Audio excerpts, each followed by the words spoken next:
மிளகு அரை டீஸ்பூன், ஜீரகம் அரை டீஸ்பூன், இஞ்சி, இது எல்லாத்தையும் நுணுக்கிக்கலாம். இப்போ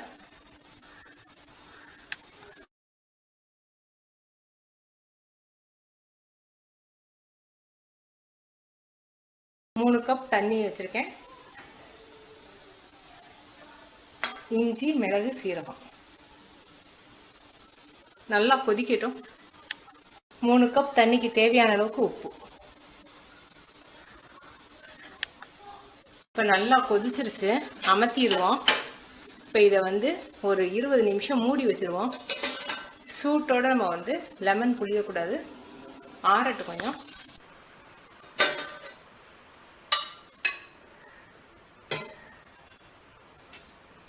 இப்போ நம்ம ஆற வச்சுருக்க தண்ணியை வடிகட்டிடுவோம்.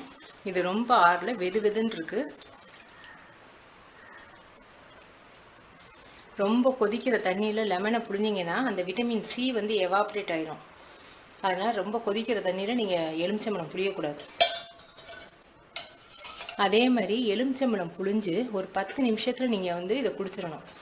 1 மணி நேரம் வச்சுருந்து அப்புறம் குடிப்போம்னு நினச்சிங்கன்னா அப்பயும் விட்டமின் சி எவாப்ரேட் ஆயிரும். அந்த புளிப்பு சுவை இருக்காது. புளிப்பு சுவை இல்லைனாவே உங்களுக்கு தெரியும் விட்டமின் சி உங்களுக்கு கிடைக்காது. நல்ல பெரிய பழத்தில் அரை மூடி புழிஞ்சிட்டேன். இது இந்த மாதிரி சமயத்தில் ரொம்ப நல்ல ஒரு பானம்.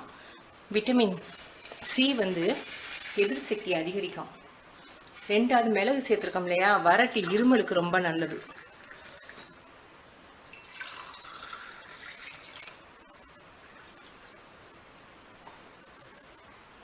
கொஞ்சம் வெது வெதுன்னு இருக்கும்போது குடிச்சிடணும். நீங்கள் செஞ்சு பார்த்து உங்கள் கமெண்ட்ஸ் எனக்கு சொல்லுங்கள். தேங்க்யூ.